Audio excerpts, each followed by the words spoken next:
여론조사가요. 목요일이면 MBS 여론조사가 나오는데 이상하단 말이야. MBS 저번에도 한번 쉬는 타이밍이요. 이재명 후보 지지율 오르던 시기였어요. 아, 일주일 기다리는 사람 어떻게 하라고? 오늘은 설날 쉬었다는 거 아니야? 간단히 말하면. 여론조사 안 했다는 거 아니에요.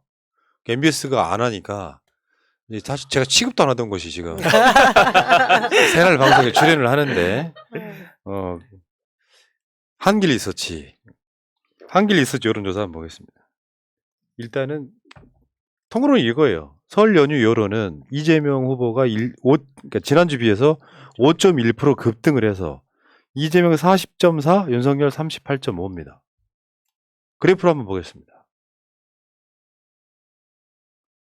그러니까 여기서 봤을 때는 이제 제가 이거를 뭐 다시 설명을 드리겠지만 이 여론조사는 무선 ARS가 약 85% 정도 되고 그러니까 유선 전화 면접이 약 15% 정도 되는 16% 정도 되는 그런 여론조사이기 때문에 기본적으로 전체적으로 보면은 무선 ARS의 비중이 굉장히 높은 여론조사예요.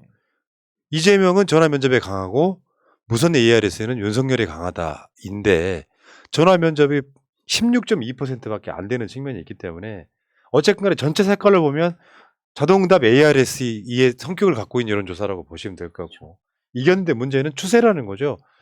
윤석열은 떨어지고 있고 이재명 후보는 5.1% 급등했다고 하는 것이 추석 연휴를 통해서 나왔다. 뭐 이렇게 설명을 드리면 될 것 같고요. 단일화 그것도 한번 보여줘봐요. 추세라는 게 보이기 때문에 파란색 선이 이재명 후보인데요. 이렇게 지금 계속해서 골든 크로스와 뭐 레드 이 크로스를 계속 하고 있잖아요. 이 크로스에서 지금 설 명절을 한 달 가까이 남겨두고 다시 역전을 시키고 있는. 물론 전화 면접은 이재명 후보가 대부분 이기고 있었어요. 이건 좀 애매하지. 그러니까 자동응답 ARS라고 하는 것이 84%가 들어가 있긴 하지만 또 전적으로 자동응답이라고 볼 수가 없기 때문에 애매하긴 한데 어쨌든 이 여론조사에서도 이재명 후보가 5.1% 올랐다는 말씀드리고 아직까지 이제 단일화의 그 미래를 못 버리고 있죠. 한번 봅시다. 이재명, 윤석열 42.2 대 42.1. 윤석열이 단일 후보였을 경우를 말하는 거예요. 근데 이거는 자동응답 ARS 성격이 더 크다는 말씀을 일단 드릴게요. 그러면 지금까지 단일화하면 최근 지난주까지만 해도 이재명 후보가 계속 지는 걸로 나왔던 여론조사가 많았잖아요. 근데 어쨌건 간에 오차 범위 내지만 이기고 있다는 말씀드리고 안철수로 바꿔볼까요? 안철수는 상당 부분 꺼졌죠 지금. 네. 그렇죠. 네. 상당 부분 꺼졌기 때문에 제가 봤을 때는 이 단일화는 더 이상 뭐 가능성은 저는 일단 없다고 보고 안철수 후보는 끝까지 띄워주시기 바라겠습니다. 그래서 역사에 남기세요. 뭐 고생하고 말고 이런 걸 떠나서 모든 대선 주자는 끝까지 최선을 다하는 거예요. 포기란 배추 셀 때나 쓰는 것이다. 이 여론조사에서 두 가지 정도 말씀드릴 수 있을 것 같은데 첫 번째로는 일단 설 민심이 뭐 지금 대선을 한 달 앞뒀는데 사실은 한 달 전 여론조사에서 그리고 설이라는 어떤 그런 대목에서 서로 교감하면서 통화하고 의사소통이 전국적으로 이루어지는 상황에서 그게 지나고 나서 오차 범위 내이긴 하지만 이재명 후보가 40%대를 넘었다는 거에서 일단은 나름대로 대선에 좀 밝은 빛이 들어왔다 이런 말씀을 좀 드리고 싶고 그 다음에 이제 저는 이게 헤드라인을 뽑으라면 아까도 프란님 말씀하셨지만 지금까지는 단일화만 하면 이재명 후보가 무조건 지는 것처럼 얘기했었거든요. 게임도 안 되게. 그런데 이번 설이 지나서 한 여론조사에서는 특히 무선 ARS에서 그동안 계속 무선 ARS에서 약하다고 평가를 받았던 이재명 후보가 단일화를 상대방이 한다고 하더라도 안철수와는 오차범위 밖에서 이기고 윤석열한테는 이기고 이런 결과가 나왔으니까 아주 고무적인 여론조사 네. 결과라고 생각합니다. 여기 그러니까, 여론조사 결과 보면 대구 경북 지역이 굉장히 34.8%로 굉장히 좀 높게 나왔거든요. 근데 저는 아까 우리 푸나님이 초반에 말씀을 하셨는데 그 무당층 그 무당이 두 가지인데요. 중도에 있는 무당층하고 김건희 우리 무당층 이런 무당하니까 항상 분들이 무당 생각나. 이제 어느 정도 이 설 민심 이후에 그런 생각들을 음. 한 거죠. 야, 윤석열 진짜 안 되겠더라. 근데 그 부인을 보니까 더 안 되겠더라는 게 저는 이 그 대구 경북 지역 뭐 이런 쪽에 약간 보수층에 있는 분들의 그 표심을 자극한 게 분명히 있다. 예. 그런 생각이 들더라고요. 그러니까 이제 저는 이렇게 봐요. 이 여론조사가 아주 묘한 지점에 있다 그랬잖아요. 자동응답도 아니고 전화면접도 아니고 네. 섞인 데다가 유선까지 포함되어 있다. 저는 이렇게 보면 이렇게 생각하시면 돼요. 뭐 여러 가지 변수를 통해 가지고 여론이 나빠했다 좋았다지 지금 현재는 5대 5라고 생각하시면 돼요. 그러면서 지금 현재 이재명 후보의 지지율이 올라간 측면은 다른 여론조사까지 다 똑같은 경향성을 보이고 있기 때문에 대선을 코앞에 두고 상당히 많은 국민들이 마음을 굳히고 있다. 그래, 다 인정하자 치자. 네거티브 하는 거 뭐 대장동이네, 뭐 다 인정하자고 치자. 결국 대통령 누가 될 것인가에 대한 이제 분리가 되는 작업이 이루어지고 있는 시기다 이렇게 봐요. 이 여론에서는 어느 날 갑자기 막 대선 후보의 지지율이 특히 이재명 후보의 지지율 같은 특성은 이재명 후보가 개인적으로 능력이 좋거나 정책이 좋거나 하는 그 지점들이 지금 이재명을 지지하는 요소가 대표적인 거잖아요. 그렇기 때문에 어마어마한 리스크가 있지 않는 한 이재명 후보 지지율은 많이 안 빠질 거라는 가능성이 5대5로 시작한다고 보는데 이제 앞으로는 김혜경 여사 이 논란 이 기레기들이 얼마큼 난리를 칠지 이 한 부분하고 다음에 대선 토론에서의 여진 그러니까 대선 토론을 통해 가지고 윤석열이 뭐 말도 안 되는 이야기를 몇 개 한다거나 해서 왜 언론들은 그런 건 좋아하거든. 말도 안 되는 이야기를 팩트 체크하는 과정들이 있잖아요. 그리고 말도 안 되는 태도, 어떤 시건방 왜 있잖아 막 말도 안 되는 짓거리 막 해가지고 얼굴 울그락불그락하면 이게 다 민심에 반영되는데 그 여론이 제가 봤을 때 한 5% 미만 정도는 작동을 한다고 봐요. 아 저거 안 되겠네. 막상 토론 시켜보니까 완전히 발리네. 반대의 여론이 나올 수도 있어요. 윤석열이 나름대로 선방을 하면 잘 뭉치면 이재명 윤석열하고 토론해도 윤석열이 그렇게 막 마구 지는 건 아니네 이렇게 생각하는 사람도 있을 거예요. 문제는 이제 그런 것들이 이렇게 녹아나면서 이번 주말 지나면서 실제로 다음 주 초반이 여론이 어떻게 나오느냐가 그렇게 되면 이제 대선이 이제 거의 막 한 4주 정도밖에 안 남는 분위기거든요. 대선이 수요일 날 있잖아. 그럼 다음 주 수요일이면 정확하게 4주 딱 남는 거예요. 이제 그 흐름으로 간다고 보시면 되죠. 그러니까 이게 되게 중요한 게 뭐냐면 이재명 후보의 가장 큰 장점은 자랑할 게 많다는 거예요. 그러니까 지지자 입장에서는 이것도 좋고 저것도 좋고 이런 공약도 우리가 혜택 받았었고 앞으로 이런 걸 더 기대할 수 있고 이런 부분들 말할 수가 있는데 윤석열은 말할 수 있는 게 없다라는 것이죠. 그러니까 윤석열을 지지하는 사람도 그래서 왜 뭐가 좋은데 그러면 말을 꿀먹은 벙어리처럼 말을 못한다라는 것이죠. 부모님하고도 이번 친척들하고도 만나서 얘기를 해보면 반박을 못해, 뭐 말을 못해요. 윤석열, 뭐 이재명 후보 관련해서 뭐 여기서 뭐 부정적 얘기를 해도 그거 이런 거고 이런 거고 이런 거고 이런 겁니다라고 말을 하면 아무 말 못해요. 그러면 반대로 물어보죠. 근데 윤석열 왜 뭐가 좋으세요? 물어보면 이러세요. 그러면서 이제 억지로 뭔가 자기의 그 본인의 논리를 만들려고 생각한다가 자체가 결국에는 무당층, 중도층이 제일 표심에 영향을 미치는데 중도층이 봤을 때 그래 누군지 결정을 못했지만 이재명 후보의 지지자들 혹은 이재명 후보 쪽에 어떤 말을 했을 때 자기가 느끼는 감정하고 윤석열 쪽의 지지자들 윤석열 후보가 어떤 말을 했을 때 본인이 느끼는 감정이 하늘과 땅 차이고 결국엔 그런 것들이 에이 그거 이재명 후보한테 표 주자 이런 식으로 갈 가능성이 전 훨씬 더 많아지고 있다 생각하고 있습니다. 그러니까 대선 후보가 갖는 여러 가지 특성 중에 제가 그런 표현을 계속 많이 하거든요 요즘에.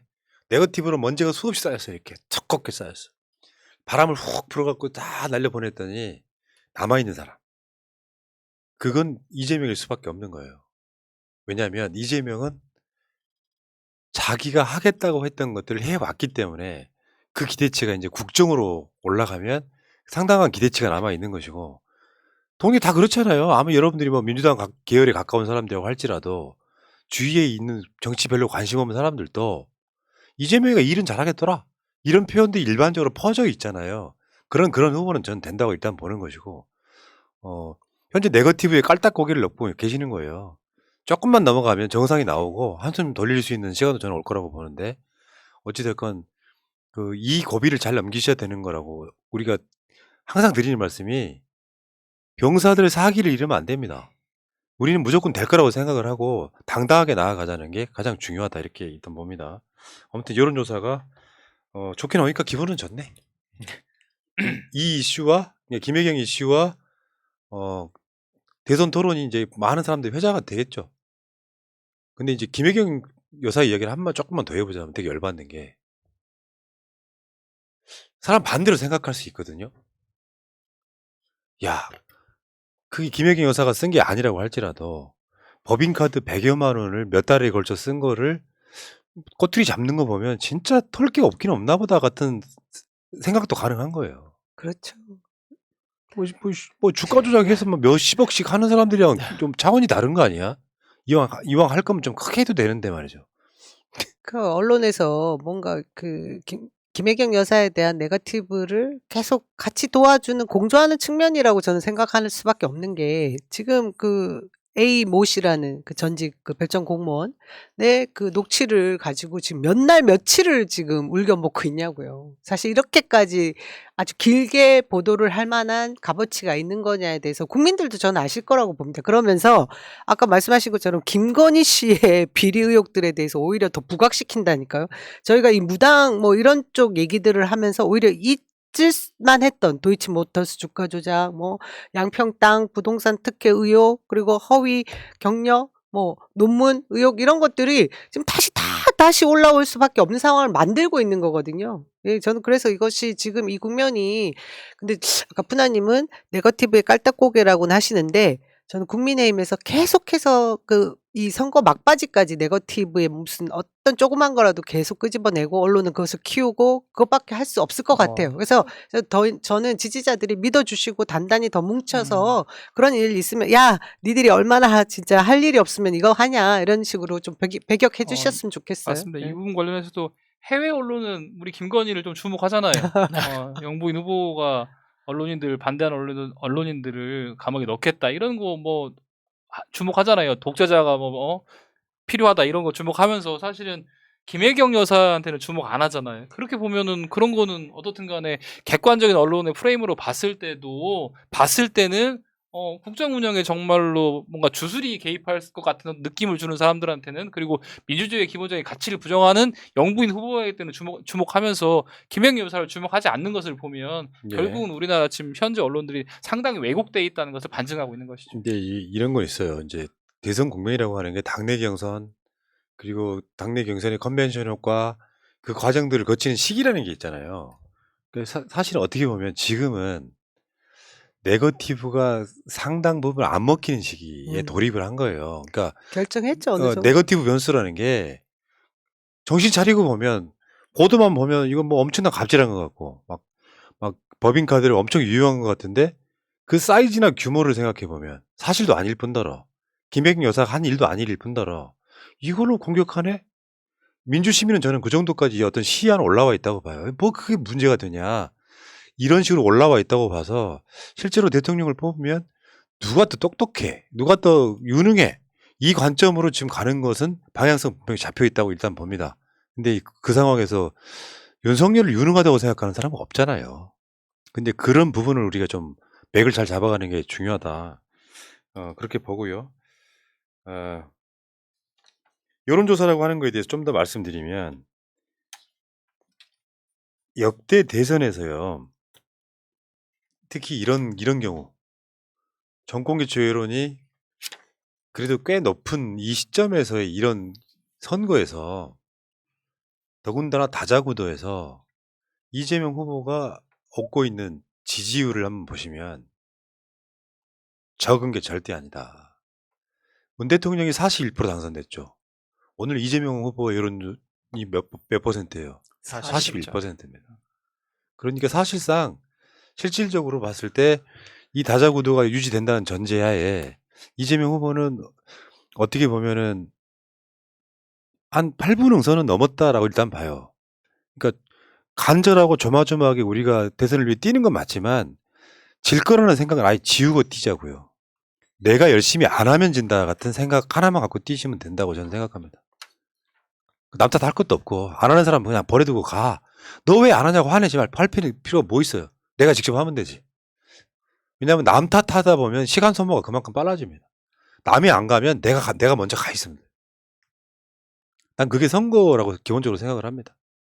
그래서 이재명 정부 만들어야죠. 앞으로 한 4주 정도 여후에 이재명이라고 하는 사람을 대통령 만들어서 문 대통령도 지키고 그 똥파리라고 하는 세력들도 깜짝 놀랐다. 지금짜리 윤석열 지지를 하더라고.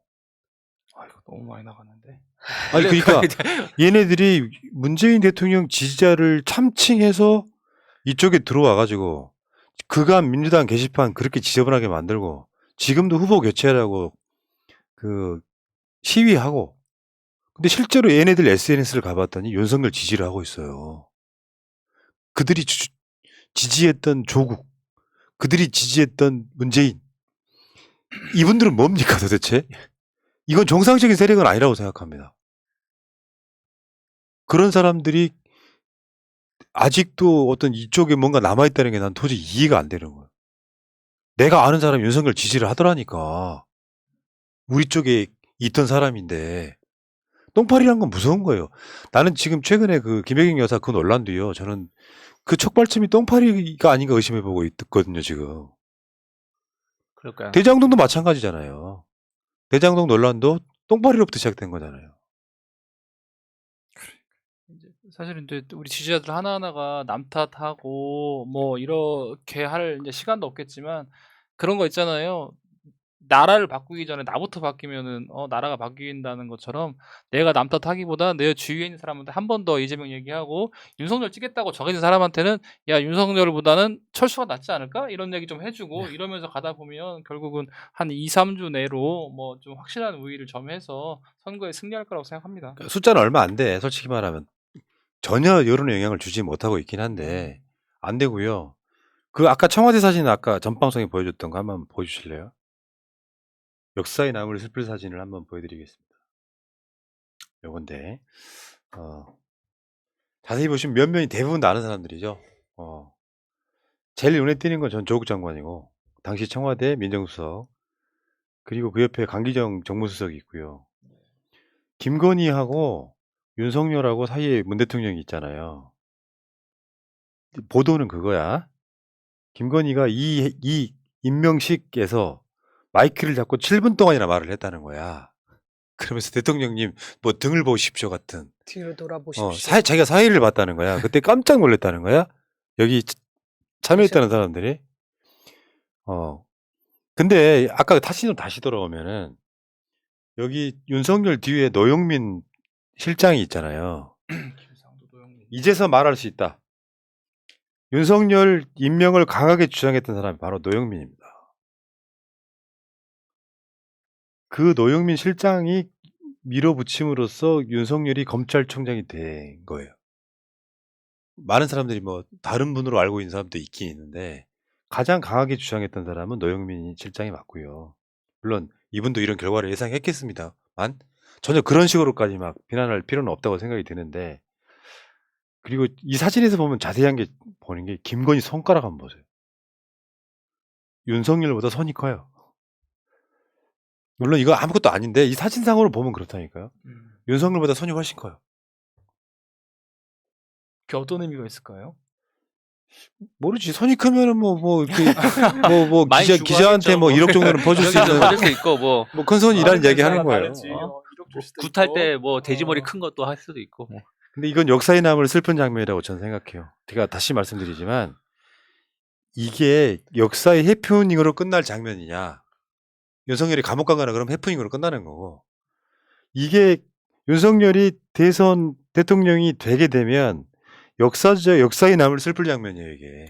아 그렇네요. 문 대통령이라고 하는 사람이 임명했는데 말도 안 되는 이유를 들어서 얘는 대통령이 되고 저 옆에 있는 정말 아무 죄 없는 조국 장관은 사실상 정치 생명 뭐 등등이 다 끝나는 상황까지 갈 수 있다. 그래서 진짜로 우리가 문 대통령 지지자이거나 조국 장관의 지지자라고 하면 이 대선은 절대 지면 안 된다는 말씀을 꼭 드리고 싶은 거예요.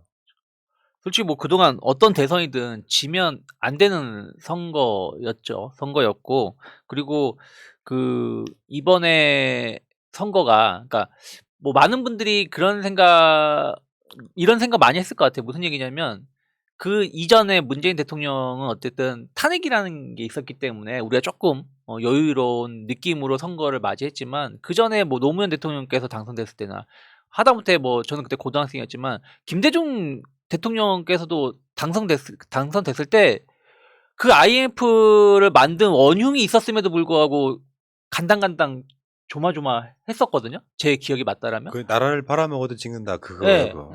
뭐 그런 부분들이 계속 와왔기 때문에 많은 그 지지자분들께서 아 이재명 지지율 왜 이렇게 안 올라가지? 뭐 이렇게 불안감이 있을 수가 있다 생각하고 있는데 저는 반대로 그런 부분들이 있음에도 불구하고 상당히 안정적으로 계속 그 선거를 하고 계시고 그 전보다 그러니까 그 전에 선거에 있었을 때 보면 약간의 뭐 불협화음이 아니라 뭔가가 불안한 느낌? 우리가 후보는 되게 열심히 하고 잘하고 있지만 저쪽에서의 어떤 프레임이라든지 저쪽에서 공격하는 부분들이 이거 뭐지? 어떻게 이걸 이런 식으로 하지 하는 약간 불안감이 있었는데 지금은 그런 부분들이 없다는 것이죠. 오히려 저쪽에서 말하는 것들을 보면 쟤 뭐야? 바보 아니야? 라는 것들이 더 많이 나오고 있는 부분들이 있기 때문에 결국에는 선거에 본격적으로 아직 들어간 건 아니잖아요. 본격적으로 들어가게 되면 진짜로 그 진면목이 나올 거고 예. 우리한테 안정감을 더 많이 심어줄 거다 생각하고 있습니다. 예, 이 상징적인 장면에 아까 그 사진에서 윤석열만 유일하게 빨간색 넥타이라는 것도 주목하시기 바랍니다. 이 상징이 뭔가 복선이 깔려 있지 않아요?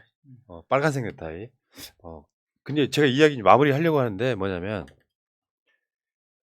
조국 장관이 되고 나서 사퇴를 하잖아요. 사퇴를 하는데 이제 여권의 주요 포스트가 있잖아. 대통령 비서실장하고 당대표하고 그다음에 총리가 있잖아요. 당시 총리는 이낙연 총리였고 당대표는 이해찬 당대표였고 노영민 비서실장 이 세 사람을 문 대통령이 만나요. 나중에 그건 임명하는 과정에서 만났는데 어찌 됐건 조국 장관이 물러나게 하는데 거의 한 40일 정도 못 돼서 물러났잖아요. 그때 물러나는 게 맞다고 생각한다. 그러니까 이게 악의적으로 뭐 나가라 이런 게 아니라 이 상황에서는 그러니까 검찰이 조국 장관 임명되고 나서도 계속 난리를 쳤으니까. 근데 그러니까 물러가는 게 맞다고 생각한다고 손을 든 사람이 노영민 실장하고 이낙연 당시 총리였어요. 그리고 이해찬 대표는 계속 해야 돼. 여기서 물러나면 이거 지는 거다. 근데 그날 트위터에서 똥파리들이 이해찬 대표만 공격을 합니다. 조국 못 지켰다고. 못 지켰다고. 못 지켰다고. 이해찬 대표는 얼마나 억울했겠냐고요. 그들이 나중에 경선에서 이낙연 전 대표를 지지하게 되는 그 과정. 근데 그들이 지금 윤석열을 지지하고 있는 일부 세력을 보면서 좀 분노를 느낀다 이런 생각이 들어요. 지키려고 노력했던 사람한테는 악플을 쏟아붓고. 아유, 그만 이야기합시다. 어쨌든 간에 여론조사가 지금 잘 나오는 측면이 있고요. 희한하게도 이재명 후보가 잘 나올 때는 쉬는 여론조사들이 있더라. 자, 우리 피해 의식이겠죠? 자, 토론까지 다 끝나고 나면 이제 여론조사는 더 맥이 잡힐 거다 이런 생각이 듭니다.